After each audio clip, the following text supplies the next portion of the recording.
Welcome to Beyond the Pulse, your go-to podcast where education meets entertainment through the lens of sports science. My name is Siwan, I'm your host, and every episode we will dive deep into the fascinating world of sports psychology, mental and physical health, and the cutting-edge science that is shaping the future of athletes. Today on Beyond the Pulse, we have a very special guest. He's an ex-Olympian, professor, entrepreneur, Hans Koeleman. Thank you for being here. You're welcome. Really appreciate your presence and can't wait to listen to your insights and get into your experience. So could you please tell listeners who you are, tell us a little bit about your life and... Very good, thank you. Well, first of all, there is no such thing as an ex-Olympian. You're an Olympian. Of course. You're never an ex-Olympian. I'm an Olympic athlete. I participated in the 1984, 1988 Olympic Games in Los Angeles and Seoul, Korea, as a track athlete. Before that, I was a history student. I'm Dutch, born in Amsterdam, but I lived in the US, in South Carolina and Los Angeles. So I got degrees from these schools.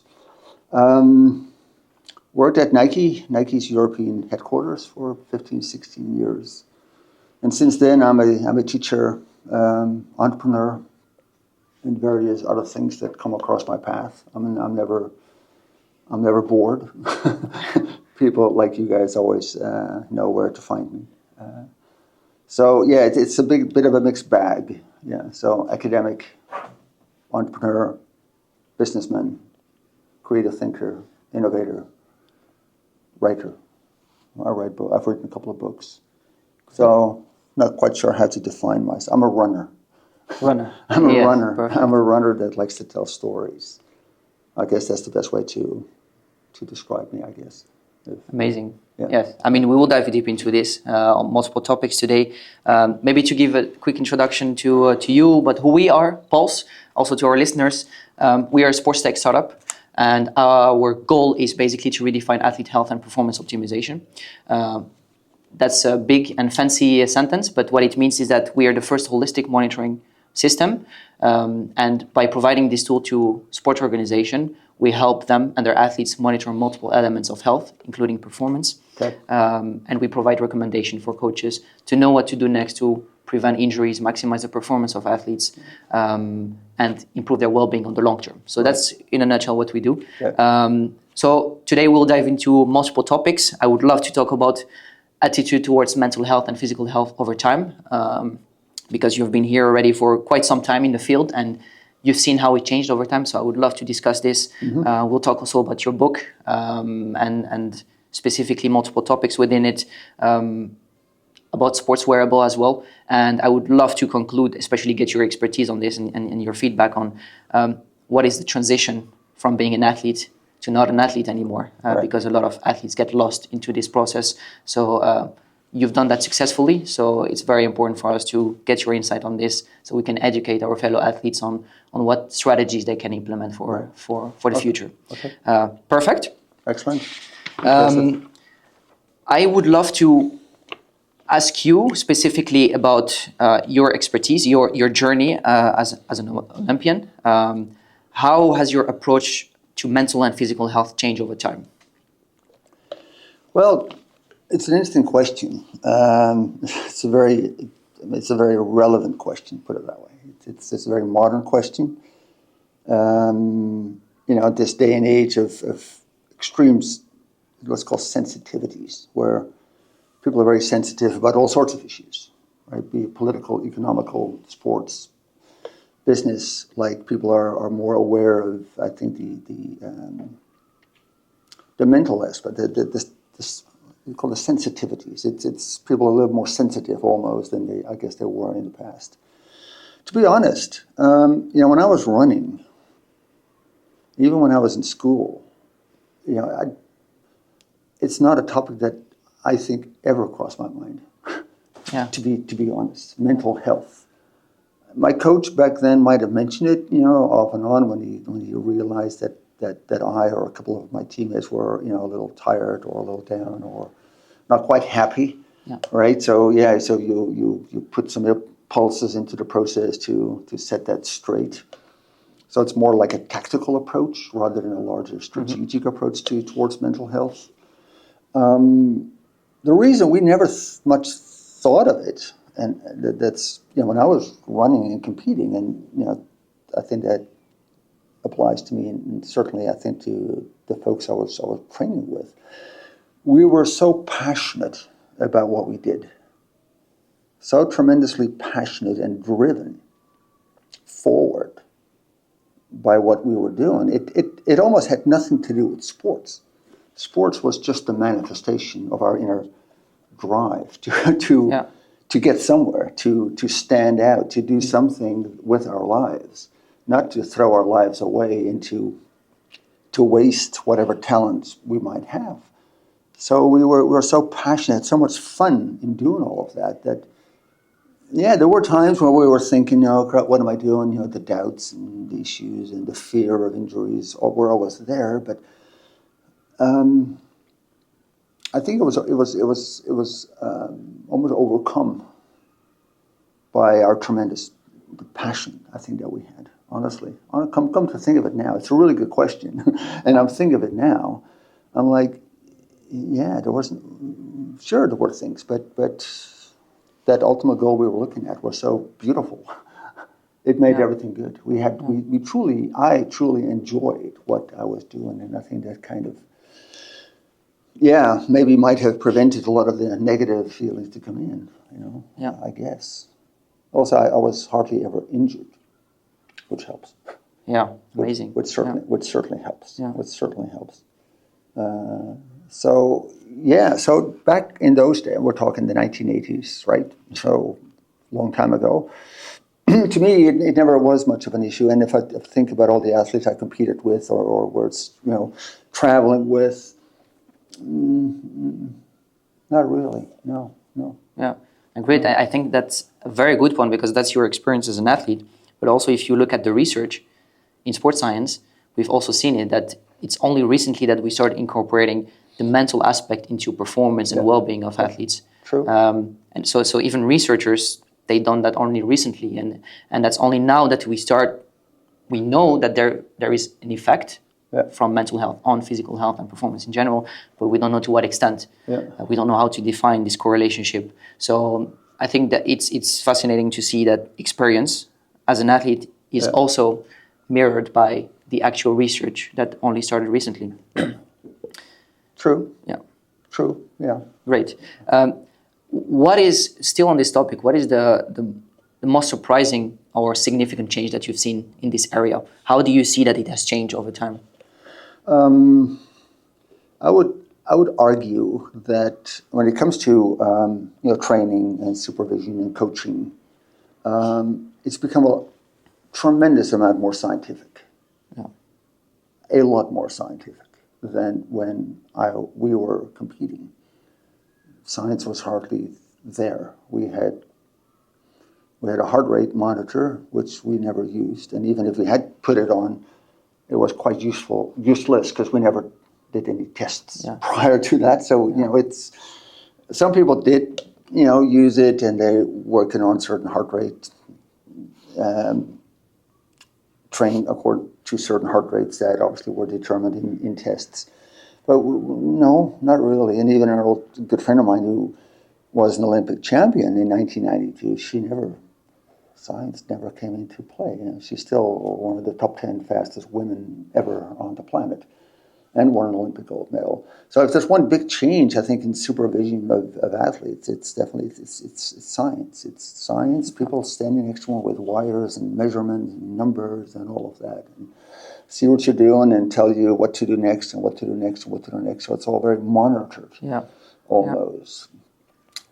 Doesn't mean that we were sort of improvising on a daily basis. We had fairly rigid structures of training and the periodization was definitely very, but there was a lot more room for, and our own feelings, how we felt, determined in large part how we trained. That's amazing to hear this. But do you think that's a problem though? That it became so scientific, so analytical, so technological? I don't know. Interesting thing, I have a theory, and it's only a theory, right? The reason that this country, Holland, still, except for two, There's Abdi Nagaya and Khalid Shukut, who've run 2:04 and 2:07. And one or two others. We still have not produced many, if any, marathon runners below 2 hours, 10 minutes. And a good friend of mine, Gerard Nijboer, ran 2:09 way back in 1980. Yeah. My theory is that perhaps we are too much driven by science and too much driven by measurements and the limitations that we found in testing. Yeah. And we tell people, look, these are your limitations. These are your heart rate thresholds. Don't go over, because then all hell will break loose. So it's almost too monitored and too scientific and too measured and too safe. We stay within the safe boundaries. And it's an interesting thing. It's an anecdote from a guy I know pretty well. He's also a great marathon runner. He once was in South Africa, and for like a couple of months training, and he was so fed up with his rigid training schedule, he threw it away, and he just improvised for 2 months and had the best season of his life. So I'm not sure that's symptomatic for how people should operate, but it is an interesting story. Where you follow your heart, you follow how you feel more, and I think, plus you take chances, you take a little bit of risk, and but there might be, and again, it's a theory, that we were a little bit more adventurous in trying to find out what we as people and what our bodies could do, than what people today who have 3-4 scientists right next to them are doing, because they don't. I think they shy away from the adventure. I guess. But then you see Femke Bol racing on the 400 hurdles, and you think, she is adventurous because she doesn't care, So I'm not quite sure, but it does seem that way, that science has taken over a little bit, and science is good, but it can also be a little bit restrictive, perhaps. Right. Yeah, that's very controversial. I love this theory. We can speak about it for hours, because you see it. For example, for us as young athletes, and also with the young athletes we speak to, we've just been born with this. So for us, it's just normal to use technology to maximize our performance. But apparently, if you look back in time, it's just about feelings, right? How much you can push yourself to your limits. Yeah, if I can elaborate a little bit more, my coach, and again, he produced me, a 2-time Olympian. My coach always said there's 2 power sources that make a runner go further, longer, or faster. And that's the science.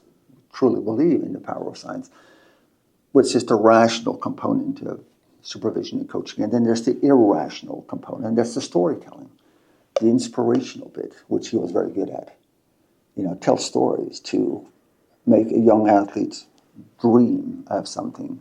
Tell a story when the athlete is about to do 10 very tough hill repeats up a sand dune, but he tells a story about the heroes of the past that have done those kind of workouts. So you feel you're stepping into the shoes of great heroes. It's an inspirational thing that makes you dream about great achievements. That is a tremendous power source. It's a tremendous power source. Well, that's proven. We all know that if you inspire a person to do something and tell them why it's very good and it's beautiful, and you do that, and the sun will shine and everything is just perfect, you will be more motivated to do something. And that's a simple story can do that as well. And my coach was extremely good at that, which is, I think, why I became a storyteller, because I see the importance of that. So that's the human touch, right? That technology cannot bring. Exactly. I truly believe, and I've proven that over and over again. And maybe we have time, later on in this session, that I can make a person go for a 4-hour run, even though they've never gone more than an hour. Simply by telling them where they're going to go and when, and make that inspiring and mysterious. And before you know it, they're like little kids that can't wait. So it can be done. It can be done. You just spoke about your coach and how important he was in your journey. How did you see the role of coaches evolving over time when it comes to actually training athletes or supporting them in their mental and physical wellness and performance?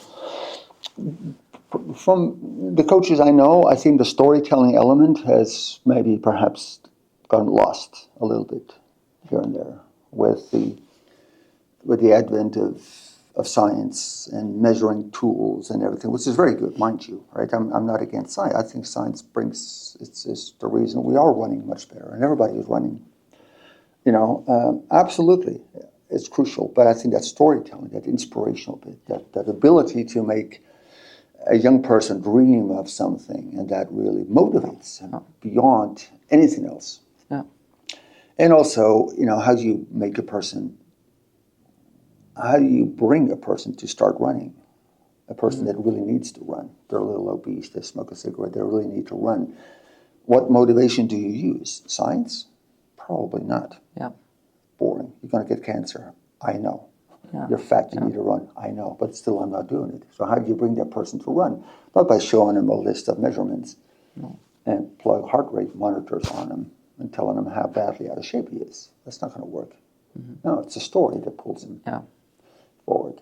Yeah. So I think, and the coaches I've seen, I talked to, and I've been at some coaching conferences here in this country, and you see the storytelling element is it's not even part of the coach's education program, which I think is a bummer.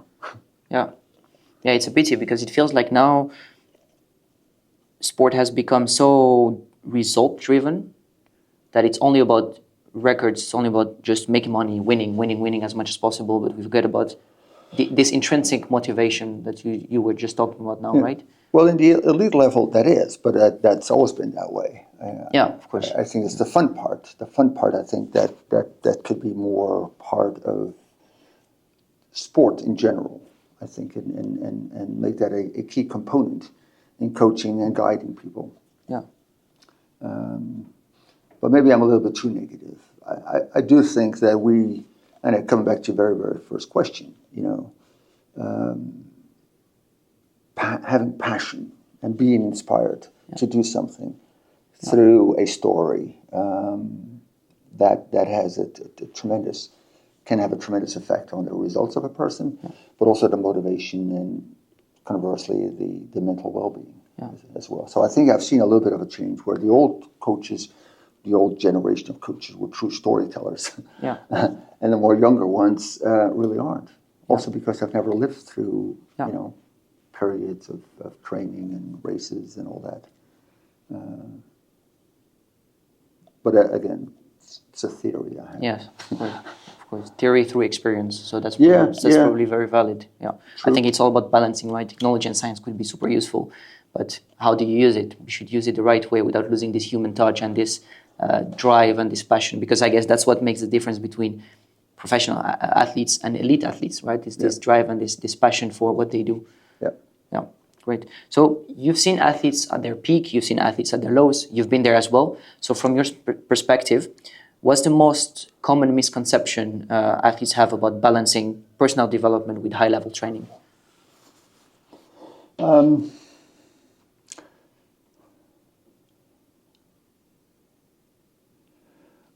Well, high-level training, you travel at a high level in order to achieve something, and that's part of your development as well.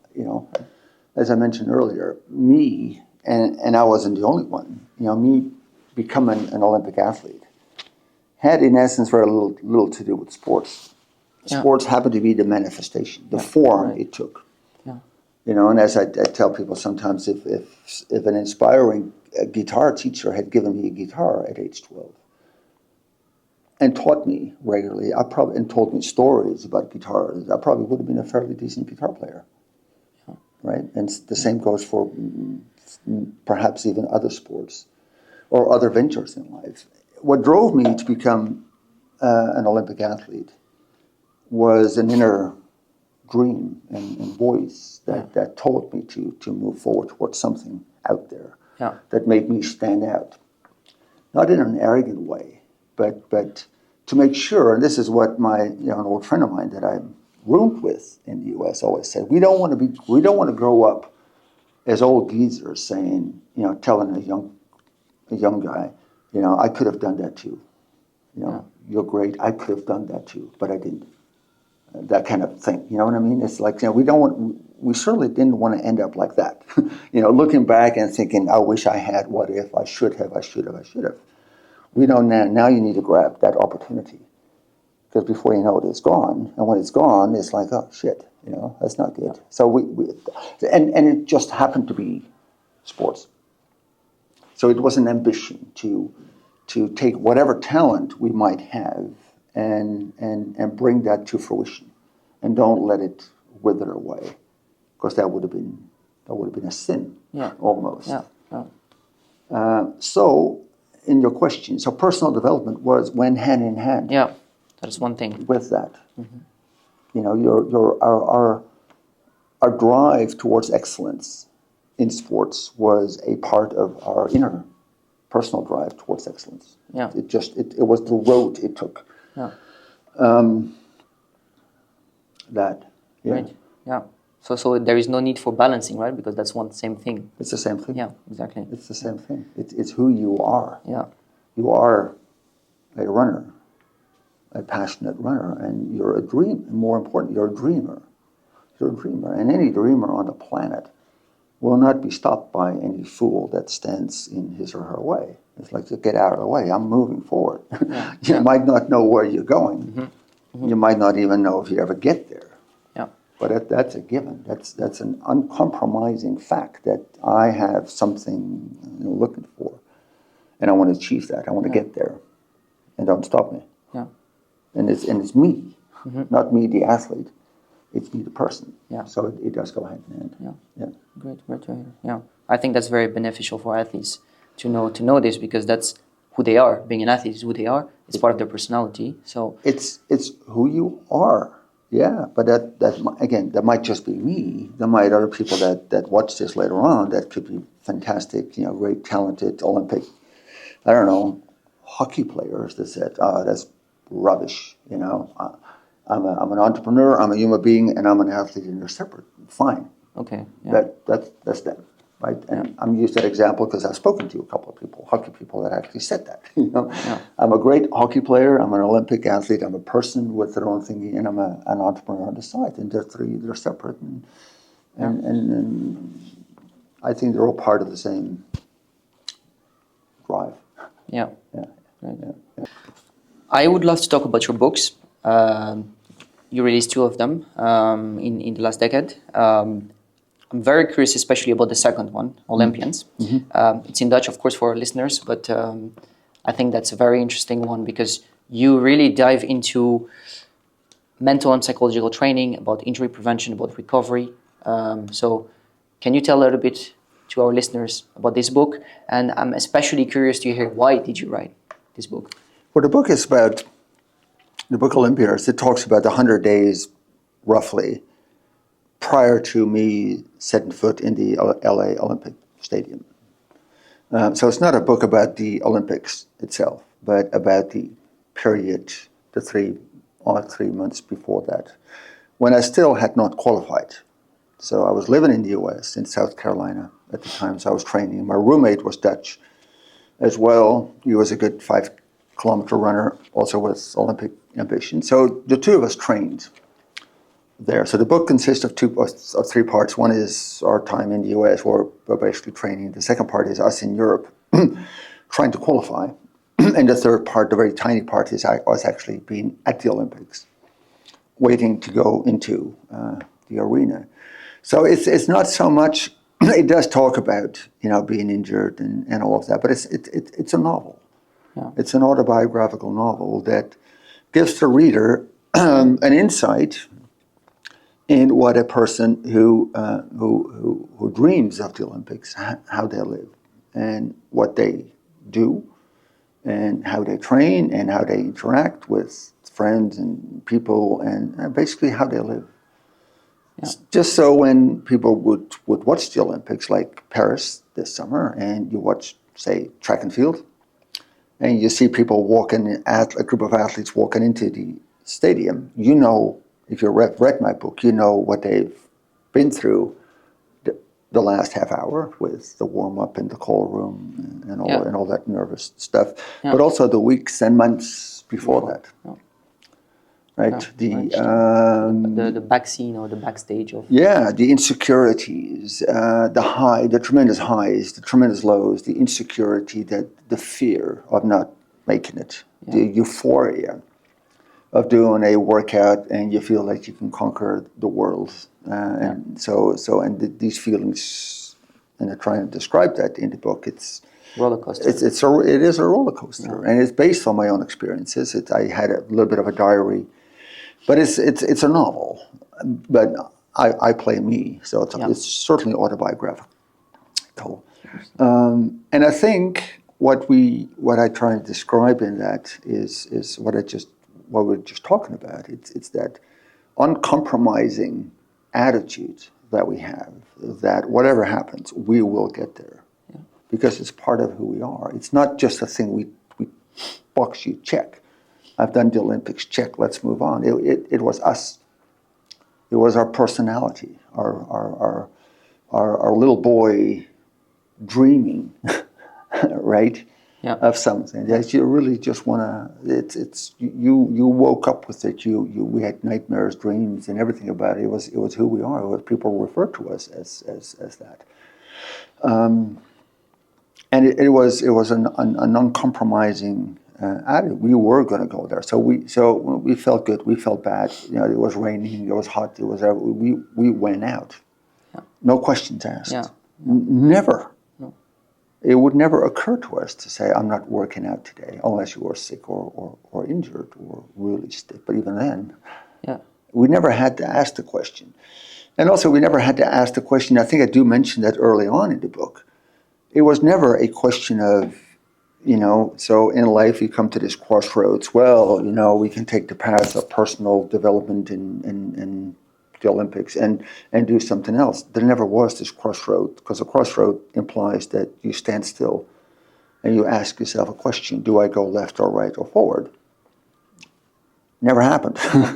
We were on that path towards the Olympics and personal achievement before we realized it. There never was a question. Some people were at the crossroads and said, I can do this, but I can also go out and get drunk and get high with my friends and do that, and I can, start my own business or do that. There was all these questions. It never occurred to us. Yeah. We never thought about, I can train twice a day or get drunk and shit-faced with my friend. Let me see what I want to do. Yeah. It was never. Yeah. We were on that road. Yeah. And then we looked back and we saw, there was a chance we could have done that, but it just never occurred to us. Yeah. And that might seem, perhaps overly romantic, or maybe old-fashioned or terribly old school, but I don't think so. Yeah. I still think, human beings today, maybe even more so now than ever, it's this inner drive. Yeah. And again, whatever road that takes doesn't matter. Yeah. And the book will tell you that it is about dreaming so hard and so passionately that everything you need to do, like running up a steep hill with 35 degrees centigrade and 100% humidity, it absolutely kills you in South Carolina, is what you do. Yeah. You don't even think twice. You don't complain. And the next day you wake up and you can't hardly get out of bed because you're so sore. Whereas you don't complain. Mm-hmm. Yeah, you don't have time to complain. Well, you don't complain, because if you complain, that means almost you're criticizing your lifestyle. Yeah. You can mention the fact that you're stiff, but you don't complain, because complaining means I don't like this whole thing. Yeah. No, never. We could never understood why people say, I hate getting up and I hate training. We're like, well, then do something different. Mm-hmm. Right? Yeah. Don't bother us with that bullshit. Yeah. Yeah. So the book is a peek inside the life and times of an aspiring young man who wants to do something that most people said you couldn't do. In fact, interesting thing, in writing the book, I interviewed people who did similar things, but not in sports. I interviewed people that were playing the violin in the Amsterdam Concertgebouw Orchestra. Yeah. So do you have the same feelings I have? Do you have the same nightmares I have? Do you have the same sense of uncompromising dream? Totally. One-on-one. Yeah. A good friend of mine is a stand-up comedian, great talented person. I said, do you have the same drive? You want to do this to perfection? Do you have the same nightmares, the same feeling of absolutely? It absolutely spot on. Yeah. So there is something universal about that. Yeah. The path it takes, the manifestation it takes might be very different. Yeah. But in essence, I am the same as this violin player of the Amsterdam Orchestra. Yeah, it's all about the mindset, right? It's that the willingness to follow that dream. Yeah. Yeah. Great. So in your novel, you also explore, you mentioned as well, like 30 minutes in the warm-up before you go on the stage during the Olympics, right? You mentioned these psychological pressures that are faced by the Olympians. Can you describe a scene or a time in which the character actually embraces that and goes through this to reach mental toughness? Absolutely, yeah. That is that last minute, just the last couple of chapters, which is you sit in this big white tent with 11 other competitors that you're going to compete with in 10, 15, 20 minutes. 12, me and 11 others, that's 12. Only 6 will go through to their next round. So it's tough. And there's a couple of people that you can have, but there's a group of 8 or 10. But still, even that, you're about to enter a stadium that seats 100,000 people. And that's big. And, the cameras from all over the planet are pointing at the Olympic Stadium. That's why track and field is so beautiful.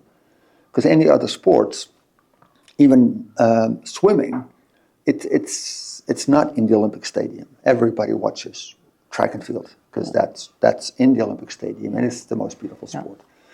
So you're there and you think, okay, this is it. This is, a moment like this will never, ever happen in my life before.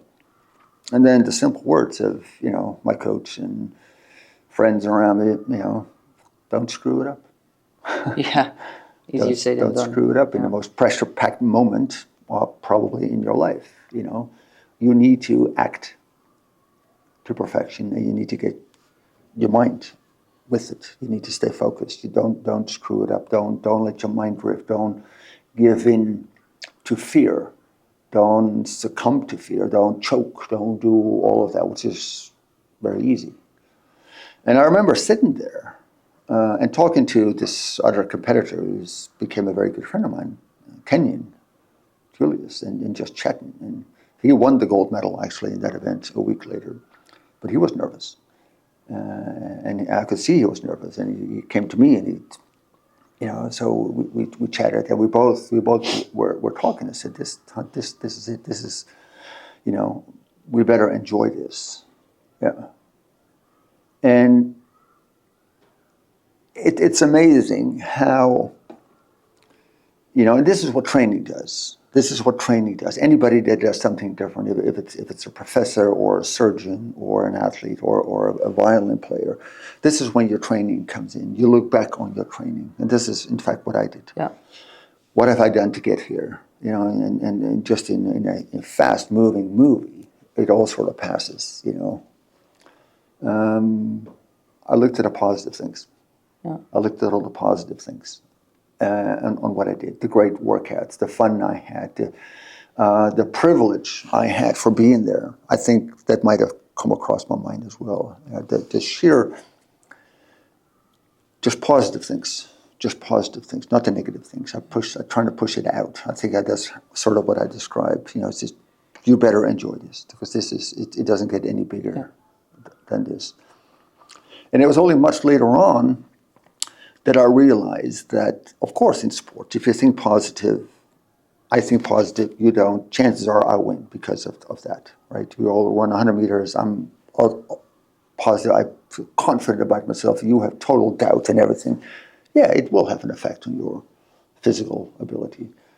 The same happens with cognitive performances. People who think positively will do better on a written exam than people who think negatively. And this is what I talked about, because this did come together at that last moment before entering that incredibly big stadium. I felt blessed. I felt blessed, and I felt privileged for being there. And that's, for some reason, it happened to me, maybe because of my upbringing, maybe because of the stories my coach told me, maybe because of the fun I had in doing all of it. And the craziness and feeling blessed by looking at the 11 other competitors, because they're probably going to look at me and fear me. Right. Yeah. Yeah, but positive thoughts. Yeah. Definitely. So look at what you've done. That is good. Yeah. So that was a way for you to overcome this, right? Yeah. Choosing to your reaction. At right? that moment, yes. Yeah. Because I remember walking into the stadium. I had fun. Yeah. I was joking with this English guy who was behind me, and we said, Roger, this is. We're both like little kids entering Disneyland for the first time in our lives, or any theme park. So, wow, God, we can play here. Yay, this is fantastic. Mm-hmm. That sort of feeling. And then, of course, the gun goes, and it's all dead serious stuff. But you start the process feeling happy and positive. Yeah. I'm still looking back. I'm still amazed that it actually did that, because I could have choked. I could have done everything else, as some people did in that race. You know, it's just a thin line. But what helped me was certainly looking back on all the good things I did. Just add them all up. So, wow, you're pretty good. You're pretty good. Yeah. Yeah, that's a beautiful story. I feel almost emotional, because I used to be a professional athlete, football player especially, and you have this pressure before entering.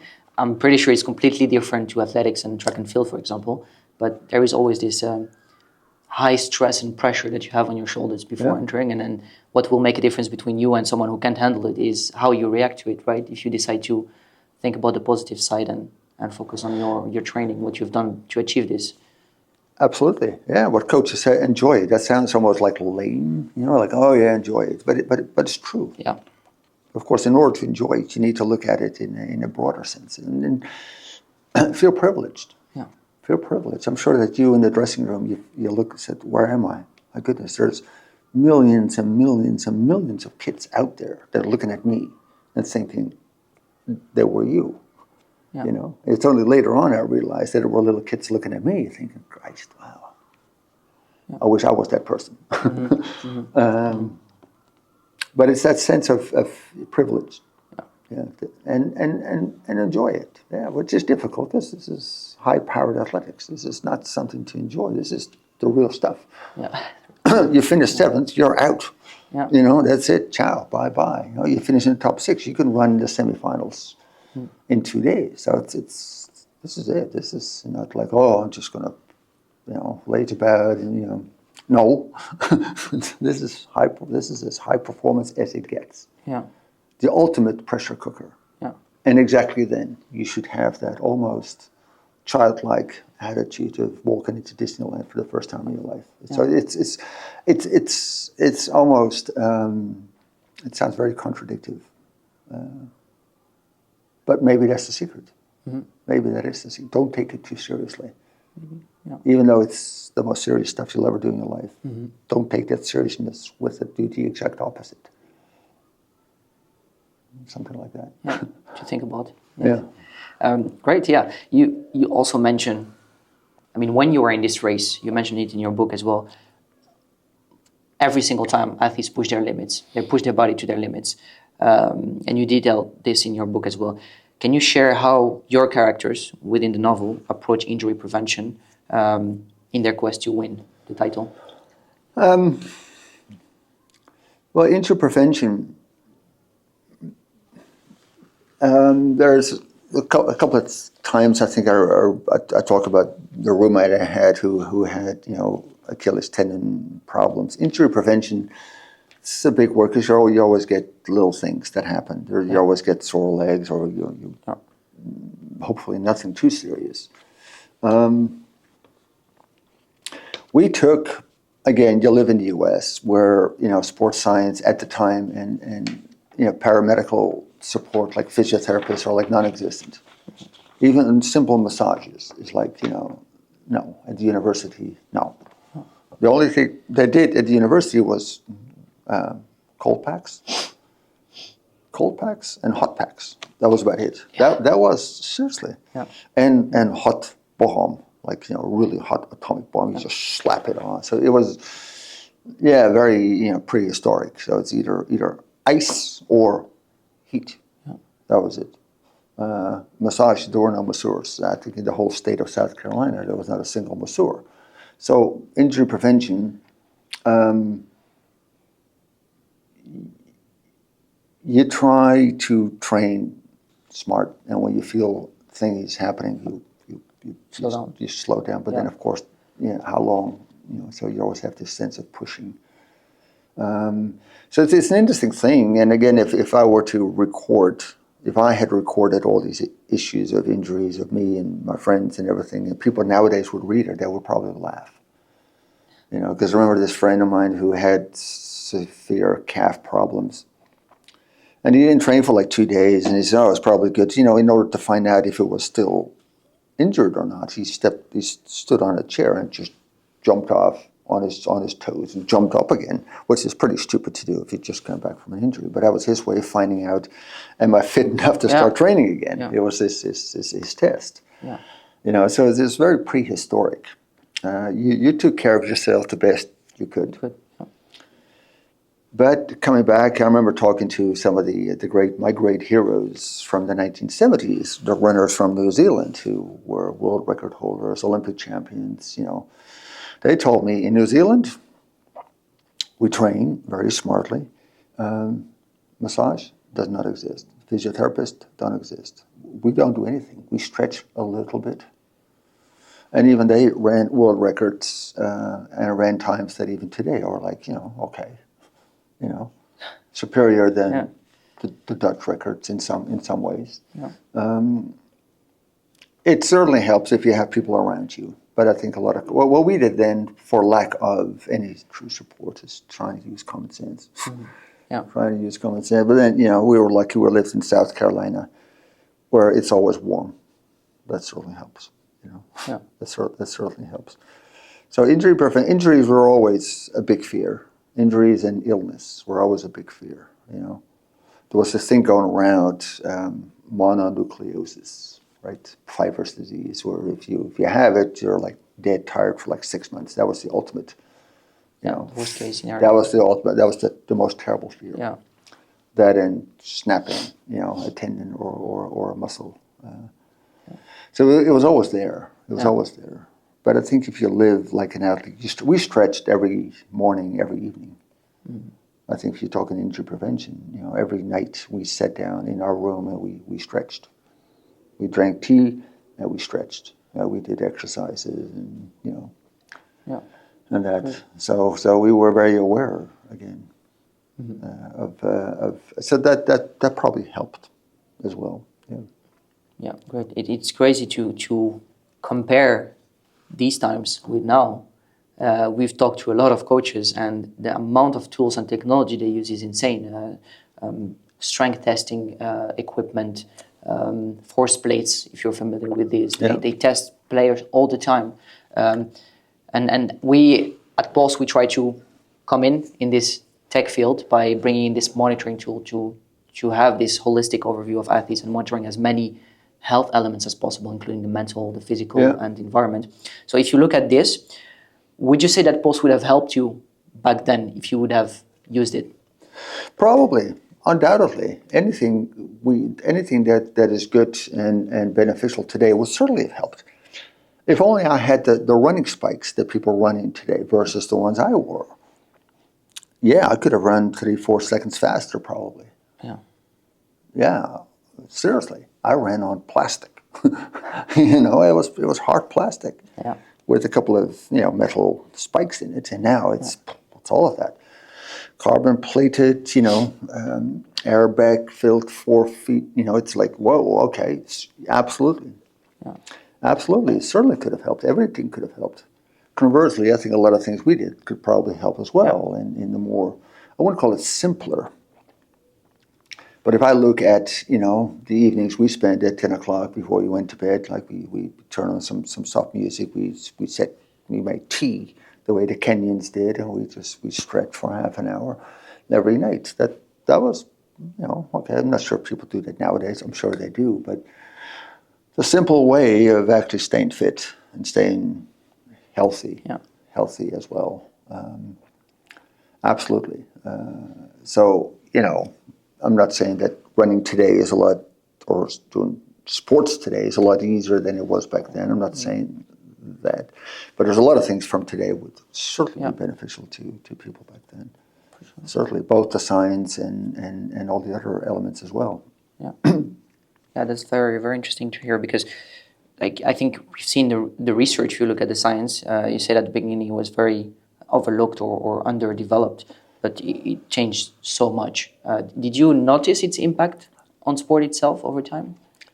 Is it something that you felt yourself, for example, throughout your career when you started, and then while you were experiencing the Olympics or other tournaments, did you see that new tools have been introduced and they change a little bit how you perceive training, how your coaches do things? Not really, no, not really. I mean, you're talking the 1980s, early 90s. Not a tremendous amount. I'm sure there was other things. There was, but we're talking about like heart rate monitor testing like that. Building plans according to your tests in a very basic manner. There wasn't, at least I was not aware of a tremendous amount of development. I'm sure there was. I'm not sure if it was used. And as I mentioned, this friend of mine who won Olympic gold medal in 1992, she didn't use any, or hardly any. It was just training and commonsensical training. Yeah. Very, very good training. Yeah. Really smart training. But really based on almost on intuition, rather than hard numbers. Mm-hmm. Yeah. And at this, no, yeah. And it's only later on when, runners, middle distance runners, marathon runners, they spent, a couple of months in Kenya, they did tests, they did all of that. It was like a scientific thing. Yeah. Altitude, tenths, and all of that. And still you only run 2:10 on a marathon, which is very fast. But, come on. Guys did that 40 years ago, right? Of nothing. Yeah. Not even sport nutrition, which was at a very, prehistoric level back then. You know what I mean? So I'm not saying, the old days were better. No, I'm just saying that, there's good to take from it. Yeah, and perhaps people rely too much on that science. Yeah. Maybe. No. But I did see that change, and that really came about with the influx of altitude, hyperbaric chambers, altitude tents, and all of that stuff. Long training camps all over the place. Mm-hmm. It almost sounded at some point that, where's the fun? Where's the fun in the element? Yeah. Where's the intuition, the adventure? Yeah, I get you. Yeah. I'm really interested about sports technology because that's our field. So you've seen how it was at the beginning. You've seen how it was in the middle of your career. You see now how it is today. Sports tech, sports wearables, for example. Yeah. How do you envision the future of sports technology? For athletes, for coaches in the next decade, for example? Well, if you take this trend as it's been set, over the last couple of years, if you take that forward on a linear way, it's almost like you have monitors that tell you exactly what to do today based on all sorts of data. Yeah. It's that is here already to a point. But it's almost this very, very personalized approach to data, with monitoring, censoring, and everything. Or I know there's already apps like patches, right, that tells you, look, you need to drink now. Your salt content is a little low. You need to take some electrolytes. That technology is already here. But there's probably going to be stuff that measures, your heart rate, your lactate levels, and everything else. All your physical parameters, and based upon that, it'll tell you today you need to do this. Yeah. In an almost robotic way. Yeah. You see what I mean? It's like I've measured everything in your life, the blood, the this, the that, everything, your sweat content, and your whole chemistry I've measured based on what you did the last couple of days, and this is what you do today. Yeah. And it all makes sense. Yeah. But it doesn't mean that it's inspiring. Yes. That is fun. It makes sense. There's a difference between it being sensible and it also being ultimately good. Yeah. So that's how I do envision it, that it becomes almost like robotic. Oh, it is that to a point. My wife, I should get this, she has this watch, and she laughs sometimes because she trains quite a lot, but then she takes a day off and the watch says, you're a little inactive today. Yeah. She laughs. She's like, shut up, So it is here already to a point, but then what I envision is really a more extremely personalized sort of thing that comes rolled out. Look, at 9 o'clock you need to do this, and then 10 o'clock you need to do that, and then the day ends perfectly, and it all makes sense. Yeah. Yes, that seems like a perfect word. Yeah, that's how it's almost in a robotic, very, very, data-driven, rigid way, and I'm, as much as I'm a believer in science, because I am an academic. When it comes to human performance, a car is different. A car has no mind at all. Right? You can tune a car, and it will go fast. You can't talk to a car, right? Yeah. Us as human beings are different. Yeah. We have a mind that is, as I mentioned earlier, also a power source, right? So all the data that comes out of you makes perfect sense. But let us not forget the other part. Yeah. Because even though it makes less sense, it does not make you into a better athlete or a fitter athlete even. Do you think that's what's missing today if you look at too much data, too much tech? No, well, there's a fear that we tend to believe that the science-driven, the data-driven people are the ones that will have the final say. Do this. And the storytellers are sort of there, hold on, let me tell a story. No, that's not important because it's never been proven scientifically that a story has made a person run longer, which I think it's mainly because no one's ever done it. It doesn't mean it's not true. Yeah. The fear, that the danger is that we just follow the data, and that we ignore, let's say, the irrational component. Yeah. The inspiration, the dreams, the motivation, the motivational thing. We all know a person with scientific data, VO2 max, you name it, whatever else, whatever data you can come up with, that is less than the other person. The person with less impressive data might actually win over the other one. We all know that. Yeah. We all know that. Why is that? Well, what is that? Yeah. That makes sense. That makes me think of. I've studied as well in high school. Of course, that was a long time ago. But I studied French literature, and there's one very famous quote from the old times from a French author that says, "Science without a conscience is a ruin to your mind or to our humanity." So I think that perfectly fit what you're saying, right? Because we need to be able to use data the right way without forgetting this human touch that might be missing. And by human touch, I mean more really this mindset, this drive, this passion that you spoke about, also that you speak about in your book as well. Yeah, it's. I'm just trying to think of some words here. I think science might push you forward, and the dreams and the inspirational part might pull you forward. Yeah. Just trying to come up with some words to describe how both forces work. No, I see what you mean. So it's a kind of a stronger traction or in a different direction. The story will attract you. Yeah. You'll run towards that while the science actually pushes you that. Because the science says, look, you're fine, it's going to work. Because look at the data, it tells you it's, no. So it motivates you that way. Yeah. But I think you need both. And I think the great athletes have both. Yeah.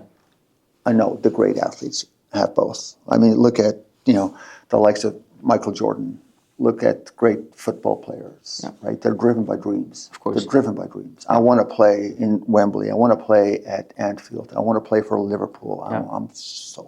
And that passion drives you forward. Yeah. And makes you do things that you never thought were possible. Yeah. Even science says you cannot do that. Yeah, right. So there is some limits to it as well. There is a limit to, I think science only tells a great part of what a human being is able to do in running long and or faster. But there's another component that will pull you beyond that or push you beyond that, undoubtedly. Yeah. Undoubtedly. And that is a little bit, and that's why I'm happy with what you guys are doing. That's a terrain which is still relatively unexplored versus the first one, the science one. Yeah. Yeah, it's that combination of power, of power sources that bring those together, and that's what creates the ultimate athlete. Yeah, and to me as well, the issue with tech and science and innovation is this potential fear to lose this human touch. I guess it's very important for athletes to have this mindset, but it's also the role of the coach, right? To, as you said, your coach was a storyteller. He pushed you towards this direction. So it's very important for coaches to be able to share as well this mindset to their players. It's crucial. It's crucial for a coach. It's the coach's task to do that. It's the coach's task to do that, to even bullshit and lie. Great stories of people that did tests on the running track, and the coach said, "Look, you ran 60 seconds. Wow, I ran 60 seconds," and the person just jumped up and immediately became a better runner because of the confidence he gained, and did run much better in the weeks after. But the coach was lying because he didn't run that fast. He just made it up. Yeah. He didn't run that fast. He just made it up on the spot to motivate the person. He could have said, "Well, you're in 65 seconds." Yeah. So it's like the positive versus negative psychology. Right? It's a lie, but for the goodwill of a person. So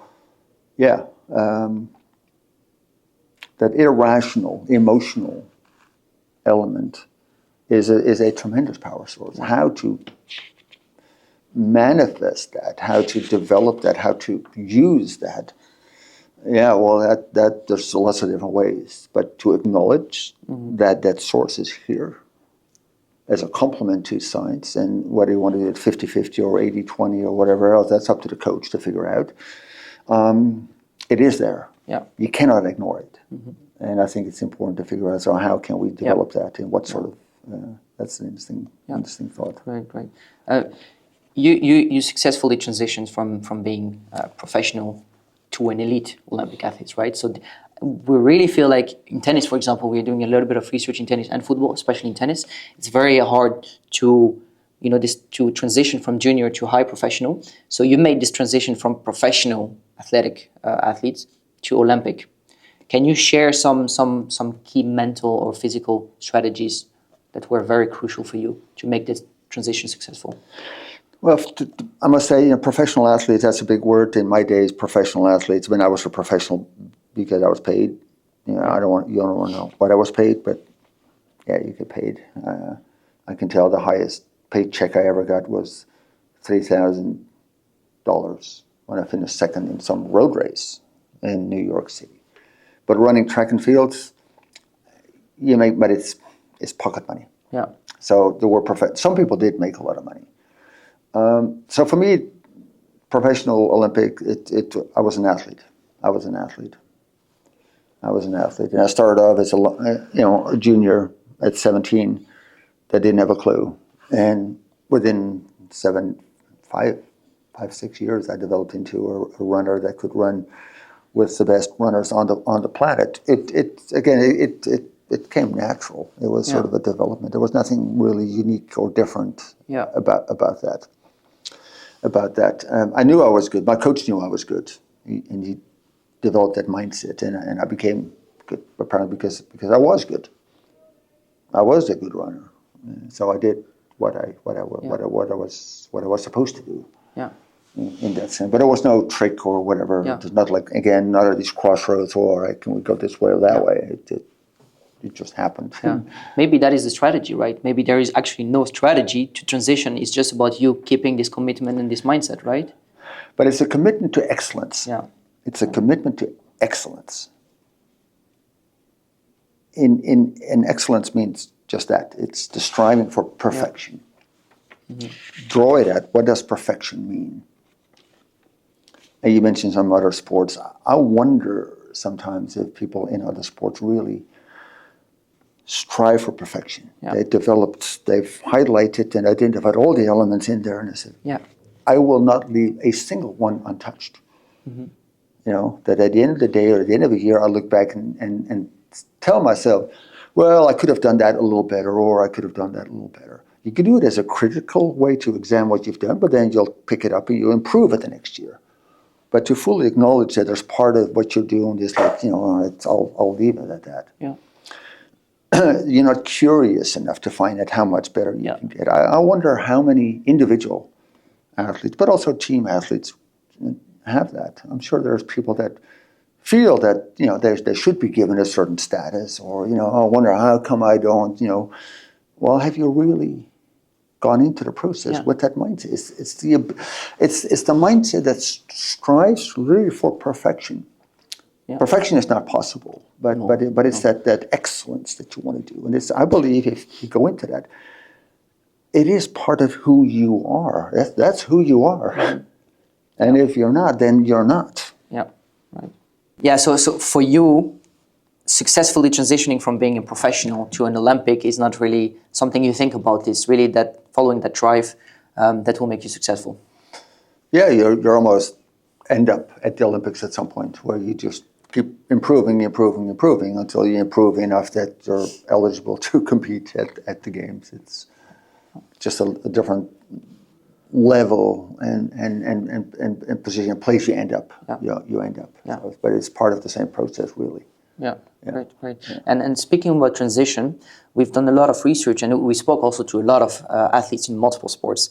And I think when they reach the end of their career, one of the things that they're really scared about is this transition from athlete life to retirement. Yeah. That's very scary for them because it feels like sport is their identity, and you mentioned it's who you are. Yeah. And it feels like when you're done with it, it's like they feel like you don't have anything else left, right? But you've managed to do that successfully because after this you became an entrepreneur, you're also teaching, and you wrote 2 books. I want to get your expertise on this. Can you tell us what was the most challenging aspect of this transition, and how did you manage to deal with it? Right. It's a fascinating question, and I can totally understand that people in any walk of life, whether it's sports or any sort of life that is going to end at some point, you're wondering how I'm going to manage. It's difficult. What I missed most were the rituals. Funny enough, it wasn't so much the training. It wasn't so much competing. It was the fact that you're traveling. It's hanging out with the people. It's that nervousness before entering a stadium. The race itself, I was almost like, because at a point it gets, it's tough. It's because. So it was what I feared was the lack of, like I said, the rituals, the traveling to great places, the being picked up at the airport, the hotels, and the experiences, the lifestyle. Yeah, the lifestyle. The lifestyle, so to speak, but not the training. Yeah. No. I still love running, but it doesn't have to be like that all the time because it just gets. Because I was doing other things. I was working. Anyway. So, I think I was lucky that more or less the moment I stopped, I was, done all the schools that I wanted to do. Nike called me out of the blue, basically. That certainly helped me. And that gave me a different lifestyle with different rituals and different people around me. But it was part of the same, again, I could be me, I think. I think it's important. But again, Nike just happened to be the place I landed. Again, what I tried to tell earlier is being an athlete was part of my personality because it was a personal search for something. It was an inner drive that pushed me forward that I still had. I probably would have had to find different avenues, different things, different places, a job, more school, more this, more that, but a place where I could certainly be me.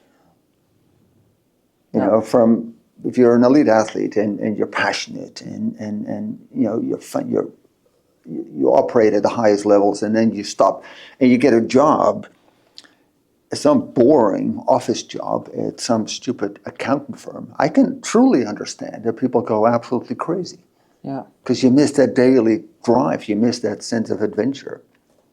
These people go like, "Come on, guys, can we do something crazy?" No, that's not how we operate. Right? Yeah. So it's important to find something that is almost a manifestation. Again, it's it's a similar place than sports. It's just a different manifestation. You still need to be in a world where you're challenged, where that striving for excellence would be there. And I happen to be very lucky that I landed at a company that did that. So that certainly helped me. And I think it's important then ultimately is to find out, so who is it that you are? What are your driving forces? What do you want to do? And again, it's just, you turn in one dream and you transition it with another dream. One of the dreams I had when I was a kid is I wanted to be a writer. I wanted to write books. Really, I thought it'd be the coolest thing in the world to have a book published with your name on it. That was another dream I had, right? And you have patience, it'll come, but it was always there. Yeah. It was always there. Like a couple of other things were always there. So when the opportunity comes up, someone just happened to mention, like we're sitting here, said, hey, that story about, could you write it? Yes. You immediately grab that opportunity because you see it. Yeah. You see it. Because opportunities come around all the time. You just don't see them because you're not really in love with them. Yeah. So it's just you transition one dream, which is to become a great athlete, with whatever else it might be. Find it. Yeah. Not easy. If you need a job, if you need to come with an income, I know it's not easy. It sounds very romantic and it's almost like in a movie. Real life is different, I know. But if you want to have a smooth transition, I think just find a place where you can still be the same you that you were when you were an athlete. Mm-hmm. Yeah. So don't just apply for any old job. Of course. Right? Apply for and find that. And do things on the side, but don't lose that. Don't lose that because it's what you are. I think that really helped me is I just turn in one crazy idea for another couple crazy ideas. Yeah. Yeah, that's a very good way of thinking. I think it's going to help a lot older athletes who are reaching the end of their career and start to think about what they can do next. I think that's super useful. Great to hear. I would like to jump into fun ideas. Let's play some sort of a game. So I'm very interested to know if you were to be an athlete in another life, another athlete in another sport, which one would you be and why? Yeah. If I could, absolutely. If we just another step back to that, it doesn't, to the last comment I made, you can still have a regular job, even the most boring job on the planet, but find something next to it then, right, for you to have. So 5 o'clock in the afternoon, the door closes, boring life, but the most boring job on the planet, but now my life starts. Yeah. Find that. It doesn't have to be a job. It can be whatever, right? So, okay, sorry for that. All right, so not an athlete. What then? That was the question? So if you were to be another athlete in another sport, which one would you be and why especially? Well, interesting. Before I became a runner, I was playing football, right? But I was watching the Olympics, and being a decathlete would be the ultimate. Because I was looking at the Olympic athletes then, and I said, 10 numbers, beautiful, a little tough. Later on, I said, no, let's just pick one sport. So if I would still be in track and field, I would be a javelin thrower. Okay. Sounds weird, right? Interesting. Why exactly? Don't ask me. I think it's visually, it's most beautiful acts. You got a spear, and if you look at it carefully in slow-mo, it's a piece of art. Yeah. Have you tried it? Yeah, but forget it. The head of the program in South Carolina at the university, at Clemson University, that gave me the chance to go to the U.S. He was a javelin thrower. He was an Olympian, too. Great guy, finished 5th in the Montreal Olympics. He was a javelin thrower. I named my son after him, Sam. Beautiful. So javelin, because it's just a beautiful sport. And it's. But if not that, then I would be a rower. A rower. Skiff. Just me. On your own? On my own. So the Amsterdam bus is right next door, and I run there a lot, and I see the rowing track, and on dreary, windy, rainy days, there's always one person there. And peaceful. But working out very hard. Yeah. On your own. Not with 2, not with 4, not with 8. It's just you. whether or no weather, shit weather, rain, snow, icy cold, you're out Doesn't there, matter. indoor, outdoor, just trying Yeah. to figure out, so what can I do to, not to win a gold medal, that's never the issue. Not even to get to Olympics is not the issue, but to get to a point where you can say, whatever I wanted to do, I've done. Yeah. So she pushed that whole personal thing into one form. Running is the most simplest form. Rowing would probably come closest to it. Yeah. Cycling is still, you got all the technology, Yeah. teams, bullshit stuff and everything, but rowing is the most naked, Yeah. other than running, the Yeah. most naked in elementary activity to use as a vehicle to pursue your dream. Yeah. Because you're not being hampered or kept back by other people, Yeah. which is the reason I left football and went into running. I just got tired of people just didn't give a shit, didn't care, So you're held back by other people. So probably rowing, if it's sports, right? Yeah. If it's sports, yeah. Amazing. Yeah. Great. Yeah. Very nice. Very nice way of ending this. Thank you so much, Hans, for joining us today. You're welcome. Is there anything you would like to share with the audience? Maybe a little bit about what you're doing today. Something you want to let them know. Well, we talked a little bit about storytelling, and I believe in the power of storytelling as a way to make people try new things, is to make people start running, or to try different things in running even. And as I mentioned, my coach, Bob Overman, he was a great storyteller, and he gave me books to read. Literally said, read. So I kind of grew up as a runner, as an athlete, reading inspiring stuff. So I believe in that power. But over here, there was, or there is, no format that tells stories about running. There was, in the past, a little magazine called 42 that folded. So I started a literary running magazine. So it's a magazine with stories, fiction, nonfiction, history, journalism.